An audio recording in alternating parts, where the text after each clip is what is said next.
Welcome to Burlap Teachers. Enjoy the video. You start by preparing a live photo that will become the wallpaper. Open camera and enable live photo, then record a short clip. Aim for under 5 seconds so it loops smoothly.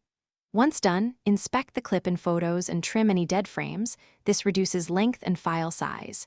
You need the asset saved as a live photo, otherwise the lock screen effect won't animate. Make sure the live photo is not in iCloud-only state. Download it to the device first. Next, go to Settings, then Wallpaper, and choose Add New Wallpaper. Pick Live Photos so the system preserves motion. Select the live photo you prepared, then pinch to position and scale for the frame you want. Confirm that the live photo icon appears, which indicates motion is enabled. Tap Set and choose Set Lock Screen. Note: live wallpapers animate only on the lock screen when you press and hold or use 3D touch. The home screen will remain static by design. Finish by locking your iPhone and pressing the lock screen area to trigger the live photo. You should see the animation play once. If it doesn't, make sure low power mode is off and that reduce motion is disabled in Settings Accessibility, because both can stop animation.